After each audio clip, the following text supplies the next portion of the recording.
Good morning everyone. Now after turnbuckle, steps and numerical, we will take a theory topic from the chapter number 1, that is designation of different materials. Now I have written a question on the paper. Write the meaning of following material designation. The question is asked for 4 marks. Now whatever questions I will discuss over here, it will be the question from I-Scheme question paper. Okay.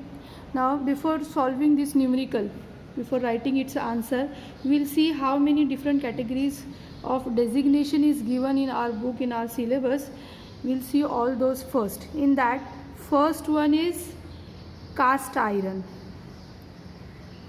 Cast iron. Now how do we designate the cast iron?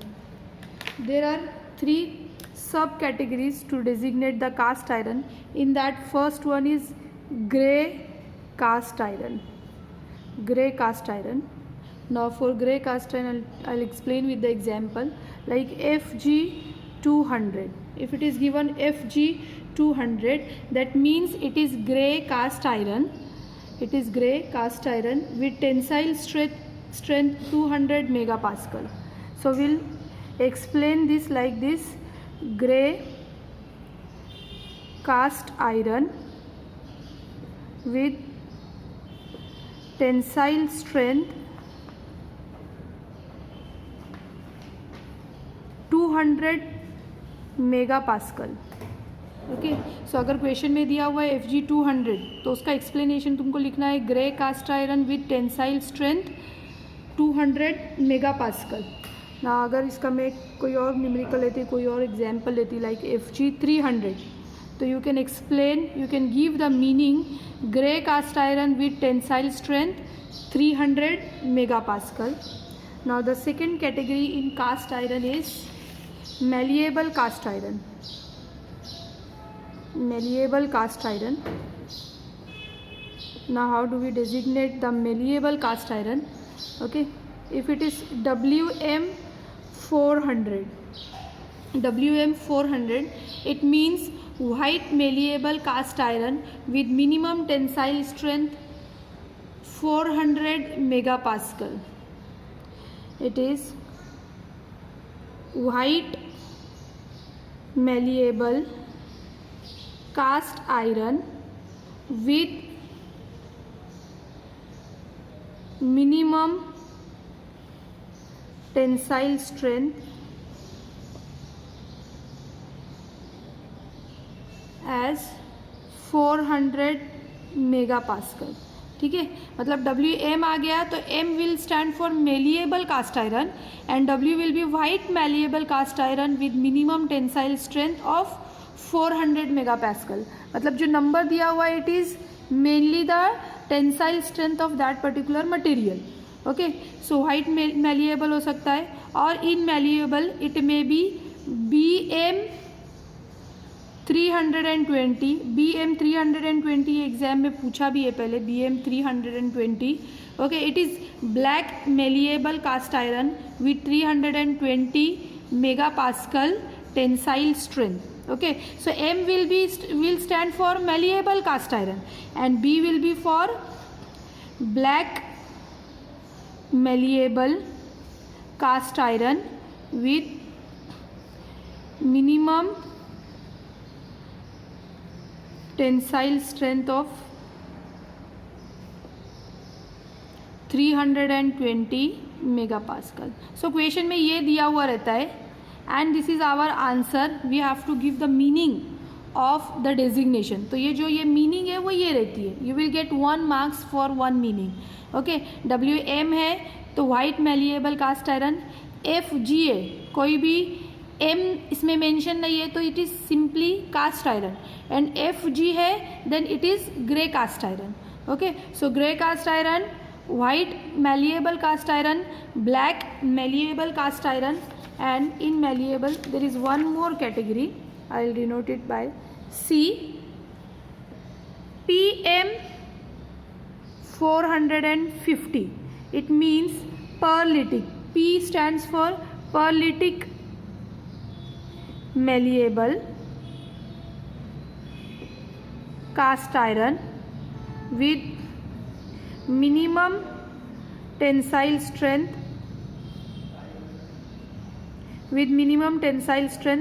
450 megapascal. Okay, so ये हो गया malleable cast iron. Now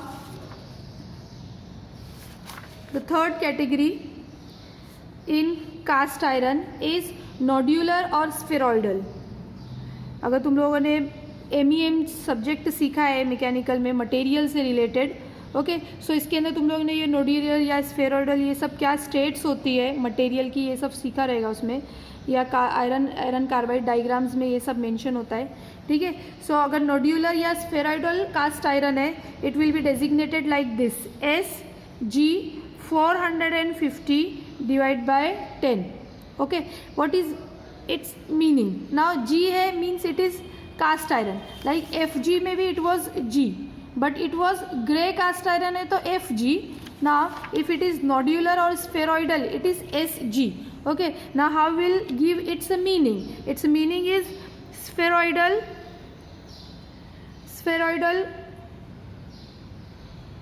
graphite cast iron. सिर्फ spheroidal भी लिखा तो भी चलेगा. spheroidal cast iron with minimum tensile strength, mainly the tensile strength ही दी हुई होती है, minimum tensile strength 450 mega pascal, followed by, ना बाय 10 क्या है इसके अंदर, by 10 is followed by percentage of elongation, followed by it, यहाँ पे 10 दिया हुआ है means it is 10% elongation.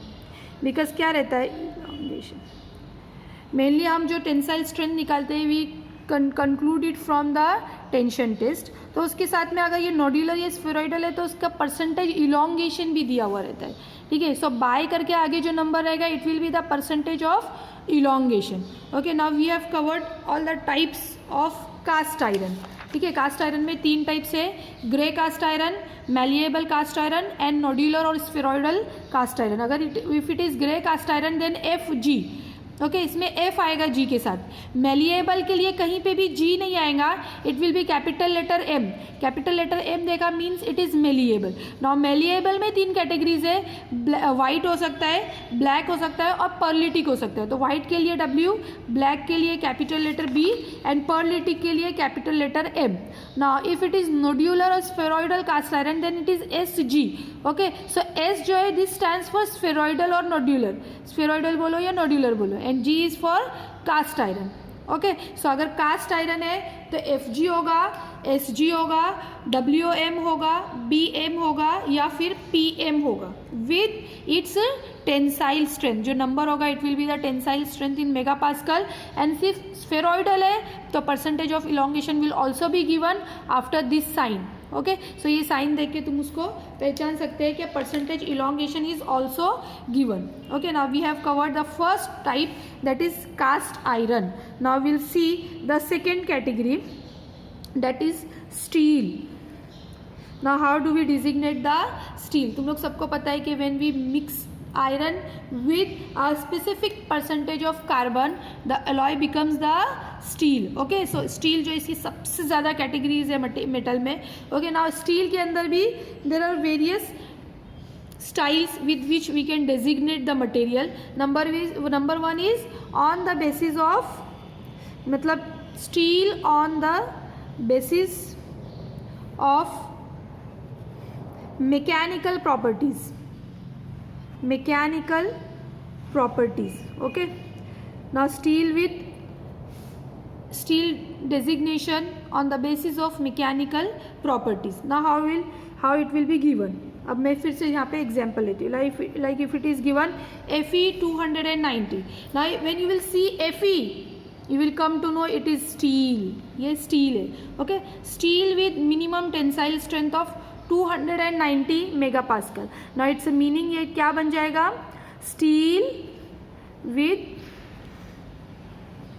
minimum tensile strength, steel with minimum tensile strength 290 mega pascal. एक तो ये स्टाइल हो गई on the basis of mechanical properties, tensile strength is the mechanical property of the steel, okay. और इसमें दूसरा किस तरह से हो सकता है, FeE 230।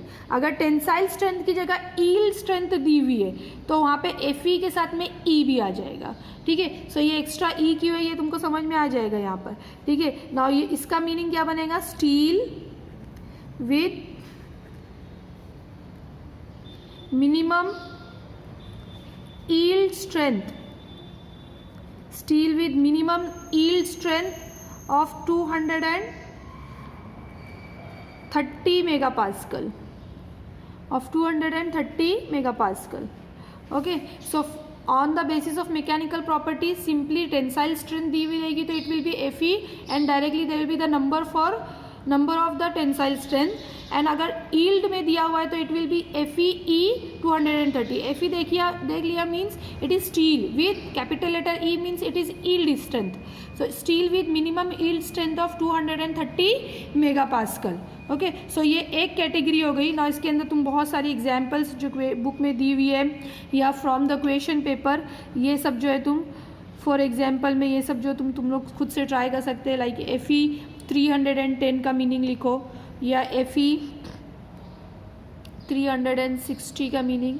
और FeE 250, FeE 310, these all are the examples of the steel. ये स्टील के डेजिग्नेशन के एग्जाम्पल्स है। तुम इसको Fe देख लिया means it is steel, okay. So ये एक हो गया स्टील का एक कैटेगरी हो गया, that is on the basis of mechanical properties. Now will see how to designate the steel if on the basis of chemical composition. So second basis है on the basis steel on the basis of chemical composition, steel on the basis of chemical composition, okay. ना इसमें किस तरह से example रहेगा, फिर से मैं तुमको एक एग्जाम्पल से ही बताती हूँ। Like if it is given 35C8, बहुत बार क्वेश्चन पेपर में ये वाला एग्जाम्पल पूछ चुके हैं। Write down the meaning of this particular, that is 35C8। If it is 35C8, देखो यहाँ पे कहीं पे भी Fe मेंशन नहीं किया है बट C मेंशन किया हुआ है, that means it is steel, okay. Now how will write it's a meaning, it's a meaning is steel with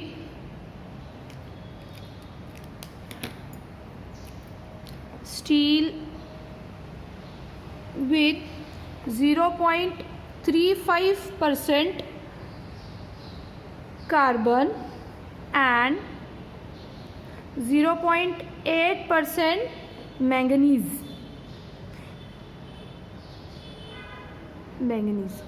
generally steel में विद कार्बन मैंगनीज होता है, ओके, प्लेन स्टील में। सो अगर इस तरह से दिया हुआ है 35C8 means this 35 will give the amount और परसेंटेज ऑफ कार्बन का ये बताता है, ओके। नाउ कार्बन का ये 100 टाइम्स में मल्टीप्लाई करके हुए लिखा हुआ रहता है इन डेजिग्नेशन, ओके। सो उसका जब परसेंटेज लिखेंगे तो हम उसको डिवाइड बाय 100 करेंगे, तो 35 divide by 100 it will become 0.35% carbon. And जो नेक्स्ट नंबर है it is for manganese, okay. Manganese का 10 टाइम्स करके लिखा हुआ वो नंबर होता है। सो 8 डिवाइड बाय 10 कर दिया, it will become 0.8% of manganese, okay. So ये जो डेजिग्नेशन दिया हुआ है इसका मीनिंग हो गया steel with 0.35% carbon and 0.8% manganese, okay. अब इसमें तुम बहुत सारे, मैं यहाँ पे एग्जाम्पल लिख देती हूँ, तुम उसका मीनिंग जो है खुद से लिख सकते हैं। लाइक 40C8 है या 20C8 दिया हुआ है, ठीक है। सो 40 will become 0.4% steel with 0.4% carbon and 0.8% manganese, okay. So first जो स्टील के लिए कार्बन के लिए जो नंबर दिया होता है वो 100 टाइम्स में होता है, ओके। जनरली आगे भी तुम देखेंगे कि यही प्रैक्टिस फॉलो होती है ना। हम लोगों का कास्ट आयरन हो गया एंड स्टील हो गया। स्टील में the designation on the basis of mechanical properties रहेगा, तो कैसे टेंसाइल स्ट्रेंथ या यील्ड स्ट्रेंथ दिया होता है, या designation on the basis of chemical composition है, तो किस तरह से वहाँ पर परसेंटेज होता है कार्बन का एंड मैग्नीज का. Now will see the next category number 3. Number 3 is free cutting steel. Free cutting steel. ना फ्री कटिंग स्टील जो है उसका किस तरह से होता है, इसमें मैग्नीज, कार्बन मैग्नीज के साथ में एक सल्फर ऐड हो जाता है. Okay, like for example will take a example 10C8S10. Okay, now it is steel. It is steel.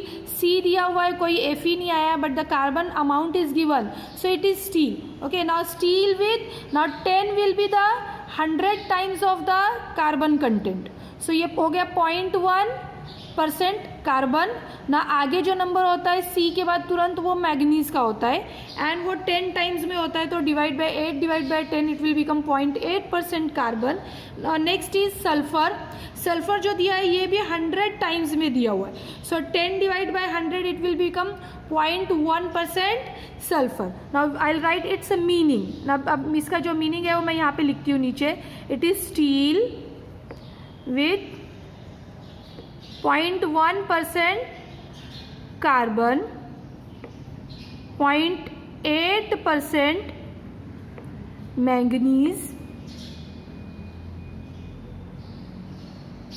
0.8% manganese and 0.1% sulfur. Okay, so अगर कार्बन मैग्नीज के साथ में आगे और एक नंबर है तो it will be sulphur. Capital letter S से, S represents the sulphur. Okay, so this is also simple. Now will see the next category. Now instead of sulphur वहाँ पे लिखा है कि लीड भी हो सकता है सिर्फ. सो कार्बन, मैग्नीज और सल्फर और लीड हो सकता है इसमें. ठीक है, आई विल गिव यू द, इसके लिए मैं तुम लोगों को कुछ सॉल्व करने के लिए एग्जाम्पल्स देती हूँ which you can try on your own. Like 14C14S14. Now you can write it easily. It will be steel with 0.14% carbon, 1.4% manganese and 0.14% sulfur. Okay, or 40C10S18 etcetera. ऐसे बहुत सारे एग्जाम्पल्स है. You can write down its a meaning. Now will go to the next category. Number 4 is alloy steel. Now ये जो steel है with minimum simple alloying element like carbon, manganese और sulphur. If there is much more alloying elements, तुमको पता है कि steel में कितने अलग अलग एलिमेंट्स को अलॉय, कितनी सारी अलग अलग मेटल्स ऐड करके we can make the new alloys with different chemical and physical properties with different mechanical strength. Okay, उसके अलग अलग प्रॉपर्टीज जैसे रिक्वायरमेंट के हिसाब से we can add the alloying element in that, but the base metal will be the iron.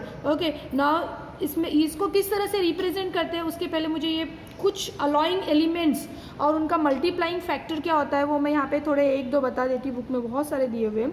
ठीक है, सो कौन कौन से अलॉइंग एलिमेंट्स हो सकते हैं, different alloying elements and their multiplying factor. Multiplying factor उनके क्या होते हैं, alloying elements and their multiplying factor. Like अगर क्रोमियम है, निकिल है, सिलिकॉन है, टंगस्टन है और मैग्नीज, इसके लिए अलॉइंग मल्टीप्लाइंग फैक्टर होता है 4. Means what ever number is given वो 4 टाइम्स में दिया हुआ है. मतलब जब हम उसका मीनिंग लिखेंगे तो डिवाइड बाय 4 करके लिखेंगे. ओके, नाउ अगर एल्यूमिनियम और मोलिब्डेनम है तो इट्स मल्टीप्लाइंग फैक्टर 10 और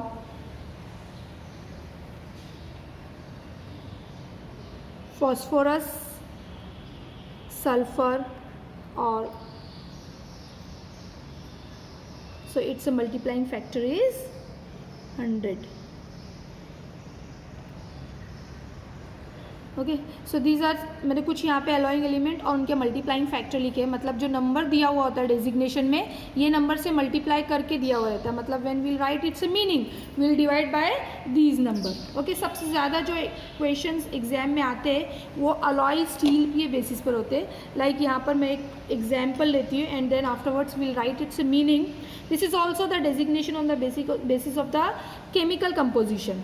So for example, I am writing a equation 40 Ni 2 Cr, C में C is Cr में C कैपिटल है, 1 MO 28। ओके, सो इस तरह से अगर क्वेश्चन दिया हुआ है तो how you can write down its meaning. ठीक है ना, इतने नंबर्स देख के हम समझ जाएंगे this is given for the alloy steel. Okay, so first हमारा जो मीनिंग में रहेगा that will be alloy steel. Okay, alloy steel ना, तुमको पता है कि सबसे पहला नंबर जो रहता है it is given for the carbon with 100 times दिया हुआ होता है। ओके, कार्बन विद 100 टाइम्स है, so alloy steel having 0.4% carbon हो गया, alloy steel with 0.4% carbon. Now next is nickel 2। Now nickel के आगे 2 नंबर है, ठीक है, सो निकिल का percentage is will get from this number 2। Now nickel के लिए multiplying factor is 4, so what will do, 2 divide by 4 करेंगे nickel के लिए। 2 डिवाइड बाय 4 विल बी 1/2 और 0.5, सो निकिल के लिए बन गया 0.5 निकल, 0.5 निकल। नाउ क्रोमियम के आगे नंबर 1 है, नाउ क्रोमियम के लिए multiplying factor again it is 4, so 1 divide by 4 it will become 0.25। Okay, so 0.25% chromium, 0.25% chromium. Now next is molybdenum. Molybdenum के आगे number is given 25। Now molybdenum जो रहता है उसका मल्टीप्लाइंग फैक्टर 10 है, means 28 divide by 10 it will become 2.8% molybdenum. So I right the percentage of molybdenum 2.8% molybdenum. Okay, so in this style we can write down its meaning. अगर इतने सारे number दिए हुए तो will come to know that it is alloy steel. So alloy steel having the first number होता है it is for the 100 times of carbon, so 40 divide by 100 it will become 0.4% carbon, comma. Next is nickel 2। Nickel 2 मतलब nickel का percentage जो आगे multiplying factor के साथ में आगे लिखा हुआ है, सो 2, निकिल का मल्टीप्लाइंग फैक्टर 4 है, सो it will become 2 divide by 4 will be 0.5% निकल। ना क्रोमियम के लिए multiplying factor is again 4, so it's उसका जो नंबर जो यहाँ पे दिया हुआ है 1 है, सो 1 divide by 4 it will B 0.25% chromium. ना नेक्स्ट इज मोलिबिडनम। मोलिबिडनम के लिए नंबर दिया हुआ है 28, मोलिबिडनम का multiplying factor is 10, so 28 divide by 10 it will become 2.8% molybdenum. Okay, so in this style we can explain, we can write down the meaning for any alloy। कोई भी alloy अगर दी हुई है तो उसकी meaning हम इस तरह से लिख सकते हैं। Now we'll see, एक और example देखते हैं हम उसके लिए। Now if it is given 35 Mn 2 MO 28। Okay, ये देख के इतने सारे नंबर्स और अल्फ़ाबेट्स देख के हम समझ जाएंगे कि it is the designation given for the alloy steel. Alloy steel with 0.35% carbon. Now manganese के आगे 2 लिखा हुआ है, now for manganese multiplying factor is 4, so it will again become 0.5% manganese. तुमको चाहिए तो मैं यहाँ पे एक्सप्लेनेशन लिख के बताती हूँ। जो ये फर्स्ट नंबर है, ठीक है, 35, this is 100 times of carbon, so 35 divide by 100 it will become 0.35% and it is percentage for carbon. Carbon के लिए दिया हुआ ये, okay, this is given for carbon. Now manganese के आगे it is given number 2। Now for manganese the multiplying factor manganese के लिए it is 4, so 2 divide by 4 it will become 1 divide by 2 और it will become 0.5%, so it will become 0.5% manganese. Okay, now molybdenum के आगे it is given 28. Now for molybdenum, the multiplying factor for molybdenum is 10. So it will become 28 divided by 10. It will be equal to 2.8%. Okay, now the meaning will become alloy steel with number 1 0.35% carbon, 0.5% manganese and 2.8% molybdenum. Okay, 2.8% molybdenum. Now I'll give you for some examples for your practice. तो यहाँ पे मैं practice के लिए कुछ लिखती हूँ. You can try on your own. Like 40 Cr4MO2, 30 Ni, 4 Cr1. Okay, you can try these questions on your own. Now we'll see the next category. Now this was our category number, it was 4. Now we'll see the next, that is number 5.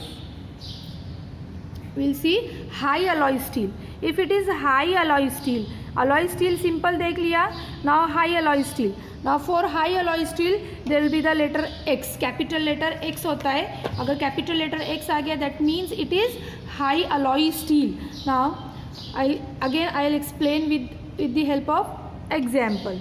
Okay, now if it is given X20 Cr18 Ni2, if it is given like this. Okay, now जो पिछला alloy steel है वहाँ से high alloy steel में क्या change होता है वो मैं बता देती हूँ. ओके, पहले तो इसमें लेटर एक्स दिया हुआ होगा. नंबर 1 द लेटर एक्स आ गया means it is high alloy steel. इसमें अलॉइंग एलिमेंट जो रहेगा इसका क्वांटिटी ज़्यादा होता है. Okay, now figure next number will be the figure indicating the 100 times the percentage of the carbon. Okay, ये 100 times of carbon दिया हुआ है. हम अलॉय स्टील में भी बिल्कुल यही करते थे, डिवाइड बाय 100 करके जो जितना परसेंटेज आता है that is the percentage for carbon. Now next chemical symbol will be there और and there will be the number. उसके आगे जो है वो नंबर लिखा होगा. लाइक क्रोमियम के आगे it is given 18. So it will be 18 will be the percentage, directly the percentage of the chromium. ठीक है, ये क्रोमियम का जो है डायरेक्ट परसेंटेज दिया हुआ होता है. Okay, so it will be 18% chromium and then nickel के आगे 2 है means it is 2% nickel. Okay, now I write down its meaning. First मैंने देख लिया it is X given, capital letter X means it is high alloy steel. मैं meaning हर एक example के नीचे मैंने उसका मीनिंग लिखा है जो मैंने एक्सप्लेन की है. So high alloy steel with 0.2% carbon. Carbon के लिए 100 टाइम्स ही है जो अब तक के हम फॉलो करते आए the same practice. But next chromium के आगे 18% 18 लिखा हुआ है मीन्स 18% क्रोमियम, 18% क्रोमियम एंड 2% निकल. So simple alloy steel and high alloy steel में क्या डिफरेंस हो गया है कि यहाँ पे जो अलॉय के साथ जो नंबर दिया हुआ है it is directly the percentage of that particular alloying metal. Okay, now and यहाँ पे एक्स स्टार्टिंग में जो है वो एक्स दिया हुआ रहता है. Okay, now we can take more examples like X15 Cr25 Ni12. Now if it is X in starting that means it is high alloy steel with 0.15% carbon, 25% chromium and 12% nickel. Okay, तुम इस तरह से उसका explanation लिख सकते हो. I will give some examples. Now you can try those examples on your own. जैसे कि मैंने ये एक एग्जाम्पल लिखा है X15 Cr25 Ni12 है ये Ni12. Now I am writing one more example for high alloy steel. It is X20 Cr18 Ni9 MO4 4 and silicon is also there, Si2. So it will become high alloy steel with 0.2% carbon, 18% chromium, 9% nickel, 4% molybdenum and 2% silicon. We can explain, we can write down the meaning in this style. You can try these questions, these examples on your own. Now we'll see the next category, category number 6. It is also the category of alloy steel, that is high speed tool steel, high speed tool steel. Okay, if we are using the high speed tool steel, then इसमें क्या change हो जाता है कि इसमें capital letter X के साथ capital letter T भी आता है. ठीक है, now will take again with the help of example. So if it is given capital letter XT 72W 18CO CR 4V1. If it is given like this. Okay, इसमें जो है ना, ये जो हाई स्पीड टूल स्टील होती है इसमें mainly tungsten होता ही है. Okay, W stands for tungsten. Okay, now how do we explain. X and T लिखा हुआ है, that means it is high speed tool steel. सिर्फ X होता है तो it is high alloy steel, but if it is X with T that means it is high speed tool steel with 72 will become the 100 times percentage of the carbon. So it will be 0.72% carbon with 18% tungsten. COCR के बीच में कोई number नहीं है, means इनको follow करने वाला आगे जो नेक्स्ट नंबर है it is common for CO, also common for CR. Okay, so it will become 4% cobalt, 4% chromium and last is vanadium. Vanadium के आगे 1 है, सो 1% वेनेडियम. ओके, नाउ मैं इसको अभी लिख कर बताती हूँ. The complete meaning you are going to get 1 marks for that. Capital letter X and T if it is given, that means high speed tool steel, high speed tool steel with next is 72 means divide by 100 किया तो 0.72% carbon, comma 18%, this 18 will be for tungsten, 18% tungsten. Now CO and CR के लिए क्या आगे एक ही number दिया है तो it will applicable for both. 4% cobalt, 4% chromium and V के आगे 1 है, सो 1% vanadium. Okay, so in this style I have written the meaning of this particular designation. थोड़ा लंबा है, you are going to get 1 marks for this. ठीक है, but you have to remember the meaning and how to convert this number into the percentage. ठीक है, high alloy steel and high speed tool steel, इसमें directly alloying element का आगे percentage दिया होता है. सिर्फ कार्बन के लिए it is everywhere it is applicable, it is given 100 times of the percentage of the carbon content. Okay, so उसके लिए कार्बन के लिए हम लोग को डिवाइड बाय 100 करना पड़ता है, बट आगे जो अलॉइंग एलिमेंट्स है उनका डायरेक्टली परसेंटेज दिया हुआ है. ठीक है, so high speed tool steel. अब मैं इसके कुछ एग्जांपल्स देती हूँ तुमको प्रैक्टिस करने के लिए. X for example for your practice, XT, try this on your own. So XT 125, W 10, CO 10, CR MO 4.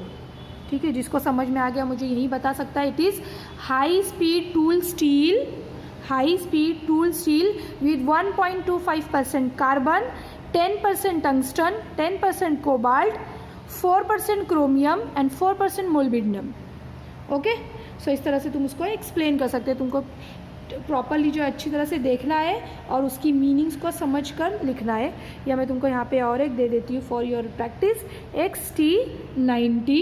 तुम ये अपने से ट्राई करके व्हाट्सएप पे मुझे मैसेज करके चेक करवा सकते हैं, या फिर जहाँ पे तुम लोग ये यूट्यूब पे वीडियो देखेंगे वहाँ पे तुम रिमार्क में मुझे वहाँ पे इसका एक्सप्लेनेशन या मीनिंग दे सकते हैं. So I will check from there, वहाँ से मैं तुमको चेक करके बता सकती हूँ कि मुझे भी समझ में आएगा कि तुमको क्या समझ में आया है. Okay, so try these two examples on your own. Okay, so these are the basics on which the question may come. Mainly इसके लिए जो questions आते हैं वो 4 marks के लिए होते हैं. Okay, so हर एक meaning के लिए you will get 1 marks. Now ये मेरा category number it was 6. Now 7th एक last है, ठीक है, जिसमें सिर्फ केमिकल फार्मूला दिया होता है. Like it is for ferrous metals. इस पर भी क्वेश्चन आ सकता है. Ferrous metals. ओके, सो फेरस मेटल्स में तुमने आयरन कार्बाइड डायग्राम में डिफरेंट MEM सब्जेक्ट में जो है बहुत अलग अलग टाइप्स के उनके फॉर्मूलेज, उनके क्रिस्टलाइन स्ट्रक्चर वगैरह के बेसिस पर, उनकी फिजिकल प्रॉपर्टी की बेसिस पर तुम लोगों ने सीखा है. So magnetite, if it is magnetite then the formula will be Fe2O3. you have to remember these formulas. If it is hematite then Fe3O4. Fe3O4. if it is limonite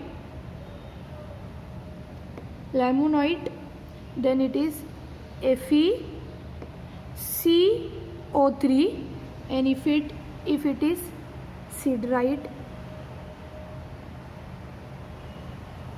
then it is, इसका chemical formula थोड़ा बड़ा है, Fe2O3H2O. So you have to remember these formulae also, because वो जो ऊपर designation वाला नहीं आया कुछ इस तरह से फॉर्मूले. So you have to write the particular state for that ferrous metal. Okay, so go through this, make the notes for this, write it down and try all the examples I have given for you for practice. Okay.